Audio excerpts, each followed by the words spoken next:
Willkommen zu Frequent Traveler TV, heute wieder mit einer frisch gepressten Folge für euch mit.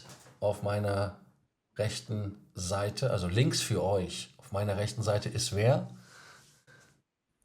Der Simon, der Simon aus Köln. Simon aus Köln. Simon aus Köln, erklär uns mal, warum du heute in der Sendung bist, worum wir uns über Lufthansa unterhalten, warum wir erklären, warum der Senatorstatus leider geil ist und ist er überhaupt geil?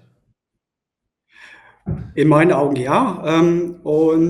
Es ist so, dass der Lars und ich uns zufällig über den digitalen Weg gelaufen sind und ich jetzt seit knapp einem Jahr Senator bin und irgendwie so ins Gespräch gekommen sind.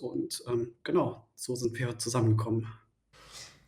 Ja, wir hatten uns quasi digital getroffen und du hast erzählt, dass du einige Runs machst, um den Senator zu bekommen. Im Prinzip ein, ja, soll man sagen, Spaß-Senator bist, weil beruflich fliegst du ja eigentlich wirklich nicht so, dass du den Senator bekommen würdest. Das ist richtig, genau. Also bei mir ist es so, ich kann im Prinzip von überall aus arbeiten, also remote, wie man neudeutsch sagt. Bin gerne unterwegs und schaue, was es gerade so an Schnäppchen gibt. Nehme gerne die Zugsegmente mit. Vielleicht schon ein kleiner Tipp von mir, wer das nicht auf dem Schirm hat. Schaut euch an, was ihr an Zugsegmenten mitnehmen könnt. Genau, ansonsten die Tipps mit Dubai, Addis Abeba, ich glaube, die sind bekannt das steht auch bei mir in einer Woche an.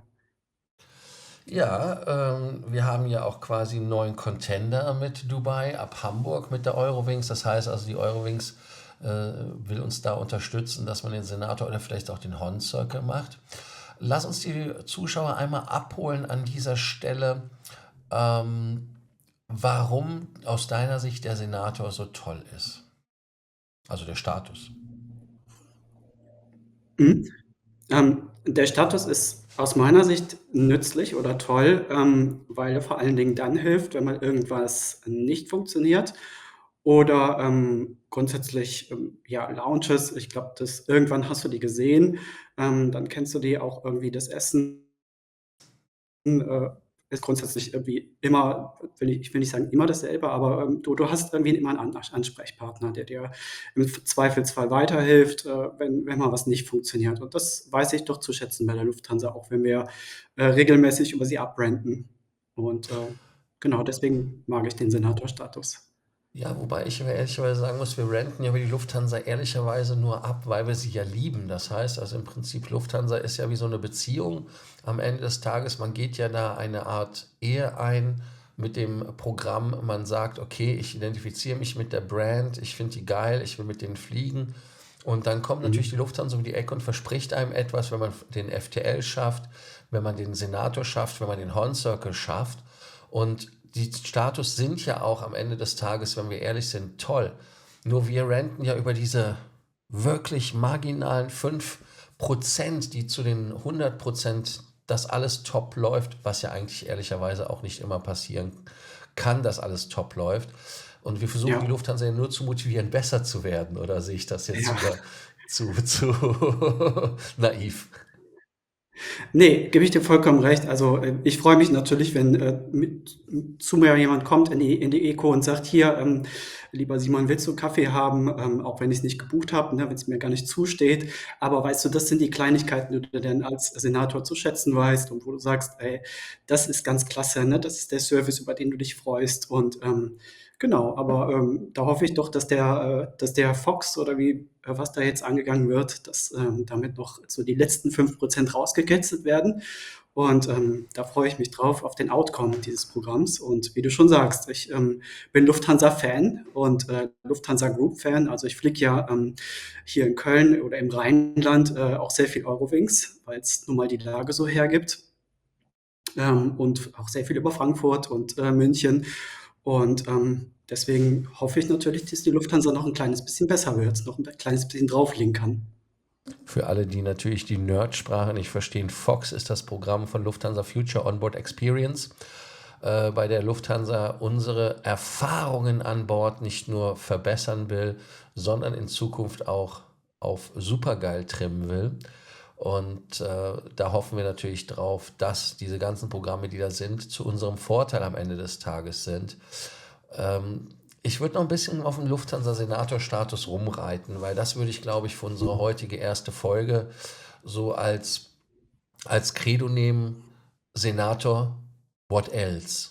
Dass wir da so ein bisschen die Nespresso-Werbung anders konnotieren zu unseren Nutzen, weil wir müssen uns wirklich mal da über den Zaun lehnen und gucken, was andere Status an Vorteilen bringen. Und wenn man in Deutschland gebased ist, dann ist der Senatorstatus leider der Status, der einem am meisten bringt.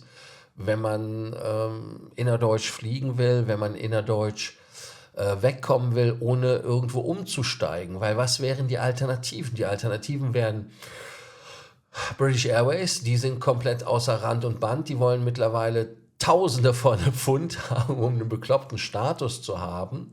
Dann Finnair, die wollen auch Geld haben für den Status, nicht ganz so bekloppt.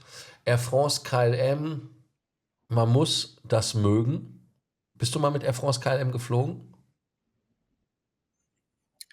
Ist schon länger her. Ich muss jetzt dazu sagen, ich bin auch Niederländer. Deswegen habe ich natürlich so die kleine Connection, dass ich sage, hey, ähm, ich mag die sowieso, ne? Die Leute da in Amsterdam, dann fliege ich auch fliege ich auch mit KLM über Amsterdam. Aber grundsätzlich, nee, ich habe jetzt hier mein Streckennetz, ne, dass ich sage, ich fliege über Köln, beziehungsweise von Köln über Frankfurt. Und die haben ja auch ein echt großes Streckennetz, ne, mit der Lufthansa Group. Ähm, Deswegen, nee, habe ich bisher nicht genutzt. Die Frage ist natürlich dann auf der anderen Seite, inwiefern du sagst, du bist Niederländer oder hast einen niederländischen Pass.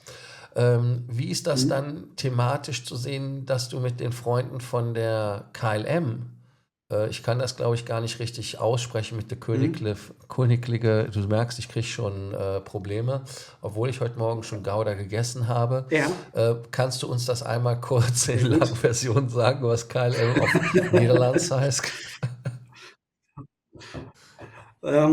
Jetzt bringst du mich in Verlegenheit. De Koninklijke Luftvaart,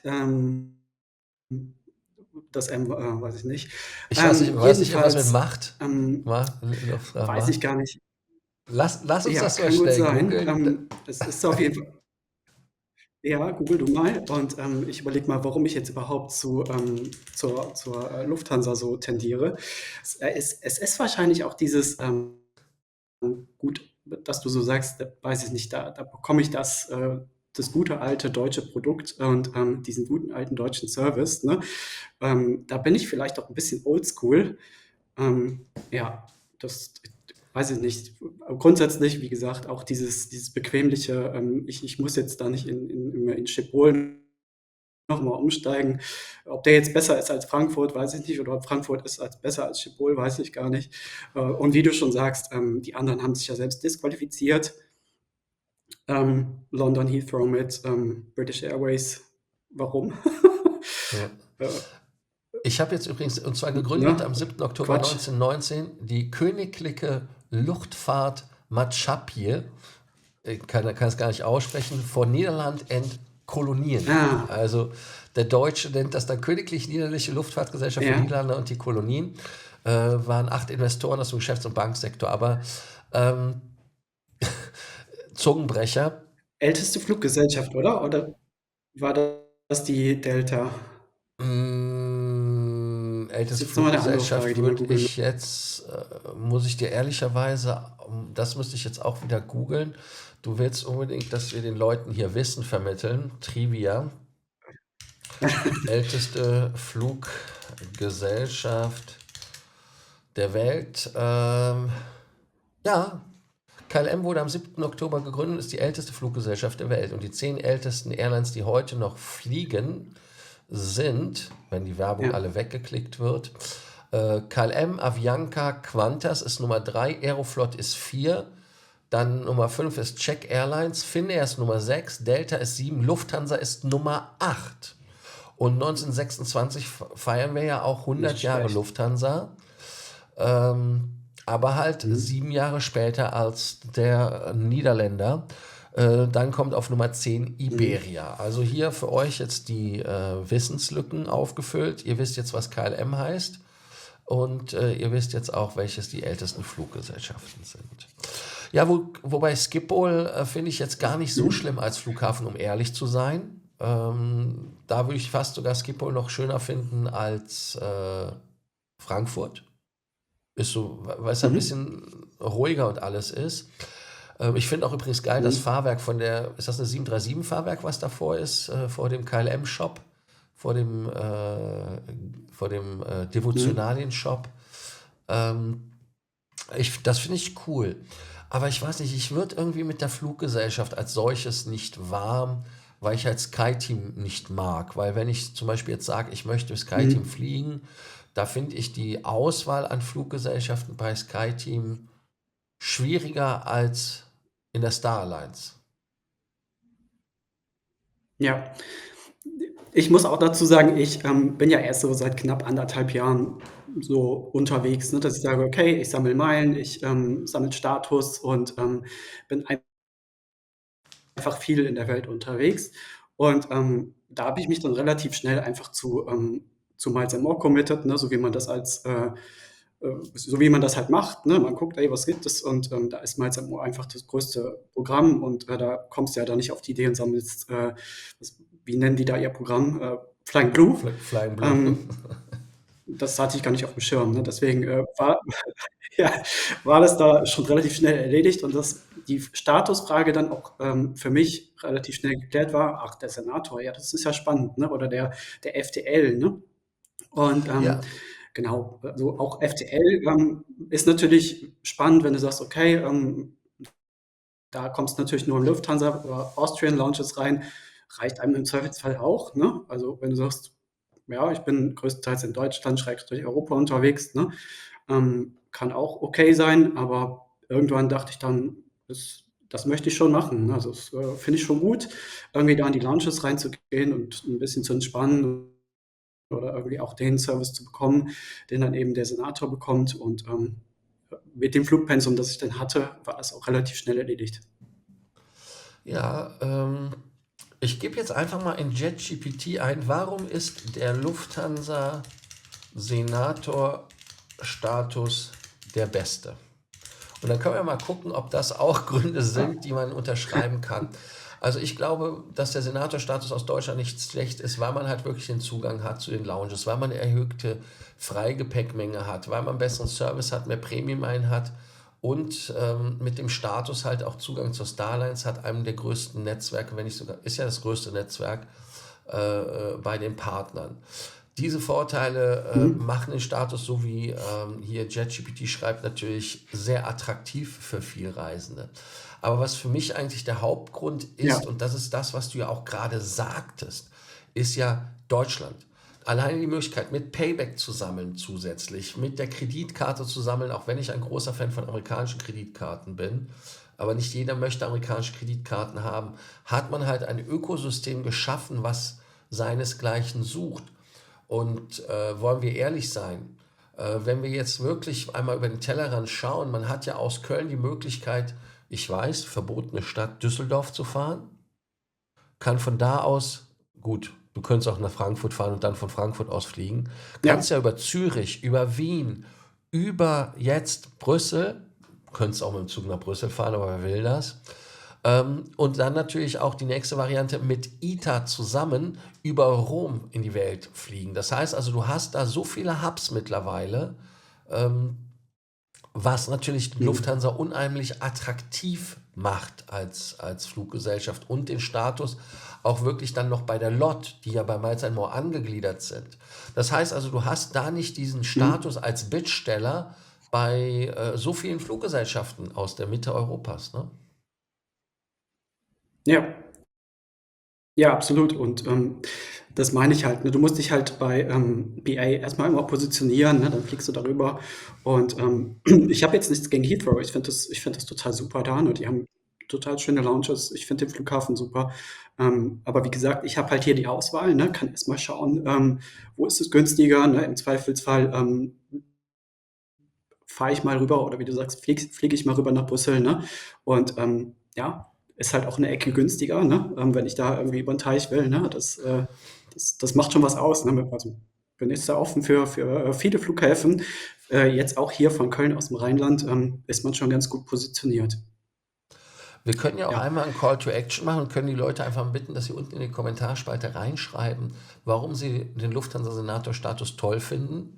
Wir wollen aber natürlich jetzt nicht unbedingt die Leute da drauf trimmen, dass sie das alles toll finden müssen. Ihr könnt natürlich auch sagen, warum ihr den Lufthansa-Senator-Status nicht toll findet. Und wir sind da natürlich zu einer Diskussion offen, aber das ist eine Mhm. Fanboy-Diskussion heute und hier. Und das ist auch ein Fanboy-Format. Ähm, Wenn wir ehrlich sind, ähm, ich glaube, dass wenn man sich das wirklich anguckt, das, was bei Lufthansa schlecht läuft, ist unterm Strich gesehen wenig im Vergleich zu dem, wenn man es vergleicht mit dem, was sie gut machen. Also das heißt, sie machen Mhm. wesentlich mehr gut, als sie schlecht machen, auch wenn wir uns über viele Dinge einfach aufregen. Hast du irgendetwas, wo du bei der Lufthansa dich aufregst, damit die Leute nicht denken, wir sind hier auch in einem Talk, wo wir wirklich nur Honig ums Maul schlieren und versuchen von Lufthansa Geld zu bekommen, dass sie unsere Sendung sponsoren? Also grundsätzlich sind es halt so Kleinigkeiten, ne? Wenn der Service mal irgendwie blöd ist, ne? Oder du jemanden hast, das sind so Dinge, ne, wo du denkst, das könnte vereinheitlicht werden. Ne? Es passiert halt schon oft, dass du denkst, der Service beim einen Flug war besser als der andere, ne? Und das passiert schon sehr oft. Ne? Und da denkst du, kann das nicht irgendwie unified werden? Ne? Kann das nicht irgendwie, gibt es da keinen Prozess für? Ne? Aber wir sind alle nur Menschen und grundsätzlich schaut man dann irgendwie darüber hinweg und denkt sich so, alles klar, vielleicht bist du irgendwie im falschen Fuß aufgestanden. Ne? Ähm, aber ja, und grundsätzlich, was mir sehr auffällt, stark auffällt, auch in letzter Zeit, ist die wohlbekannte Hotline, dass da doch Menschen auch sitzen, die jetzt nicht die Experten sind, die man erwarten würde, hinter so einer Hotline. Und aber okay, das sind so Dinge, wo ich erwarten würde, hey, da müsst ihr noch mal ran, Leute. Wenn ich irgendwie da anrufe, das würde ich schon toll finden, wenn da jemand sitzen würde, der auch Ahnung hat, ne? Oder mich auch dementsprechend beraten könnte, ne? Was ich jetzt machen würde, auch in so einer Situation: „Hey, ich brauche jetzt gerade unbedingt Hilfe", ne? Und nicht sagen würde: „Ja, keine Ahnung, weiß ich jetzt gerade nicht", ne? Aber das sind so Dinge, die finde ich schon blöd. Aber wie du schon sagst, ne, grundsätzlich ist Lufthansa beim Service, beim Produkt oder auch beim Streckennetz, was sie da anbieten, auch wo die ganze Starlines dahinter ist, schon gut. Und bei so einer Hotline muss man dann einfach, ne, da gibt's ja dieses Hang up und Call again, ne? Dann hast du vielleicht jemanden dran, der irgendwie ein bisschen besser ist, ne? Und sich ein bisschen mehr engagiert. Und das merkst du schon schnell, das merkst du nach den ersten 2 Sätzen. Ja. Ja, das ist so, aber auf der anderen Seite müssen wir das vielleicht auch positiv sehen. Es tut mir leid, dass ich das jetzt hier wieder so schön rede als Lufthansa Apologist, der ich nicht bin.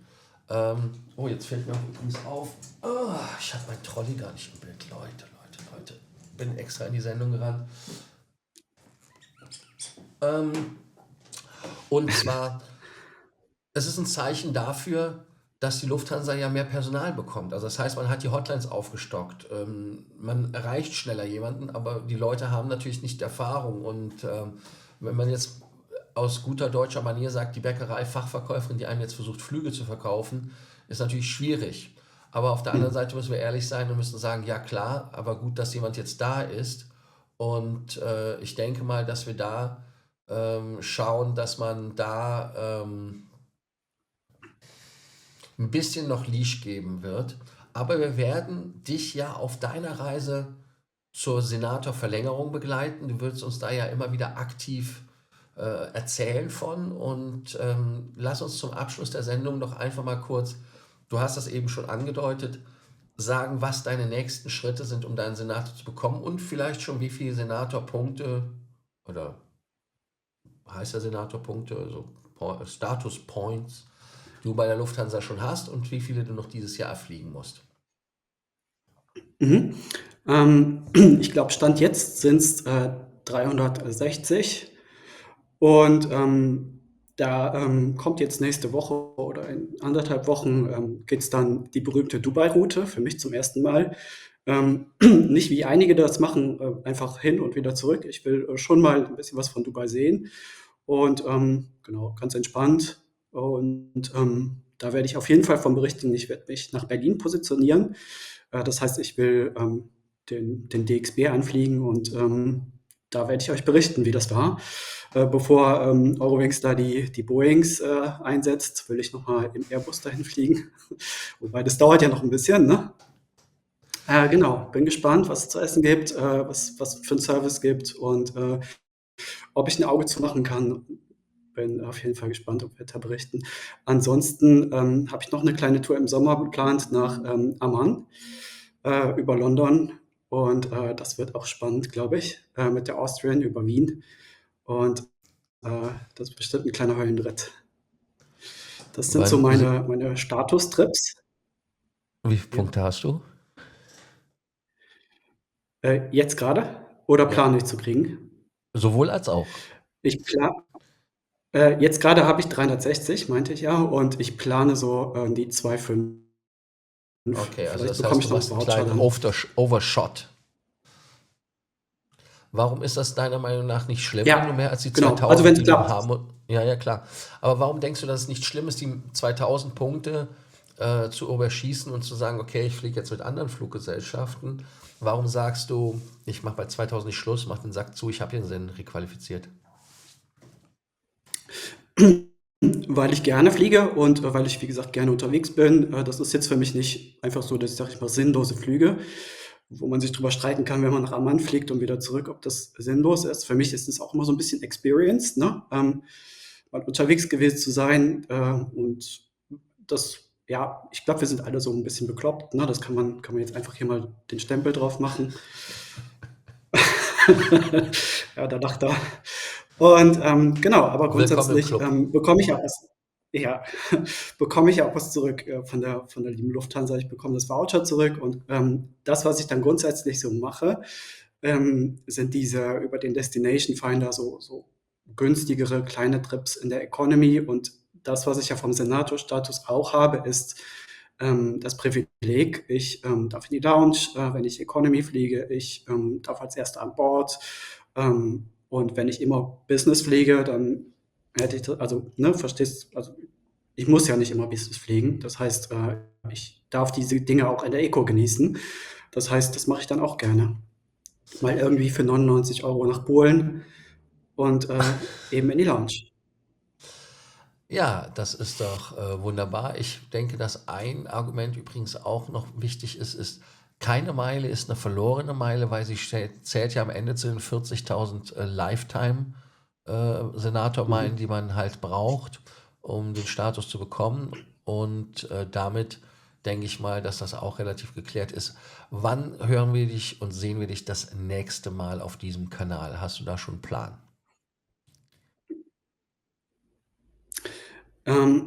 Wir können uns in circa 2 bis 3 Wochen wieder sprechen. Das heißt, das halte ich für realistisch. Ich glaube, du bist ja jetzt erstmal wieder in den USA, so wie ich dich Ich bin in Los verstanden habe. Angeles, genau. Genau, ja. Und irgendwie dazwischen oder danach können wir uns auf jeden Fall noch mal funken oder sprechen. Und dann werde ich berichten, wie es war. Dann schaue ich noch mal in den Kalender und machen wir's aus. Genau, Also irgendwie also in dem Rhythmus. Also wir geben euch alle 14 Tage, 3 Wochen ein Update, wie Simons Reise geht. Nicht nur, damit wir neidisch werden, sondern auch, damit ihr wisst, wie ihr zum Beispiel den Senatorstatus planen könnt.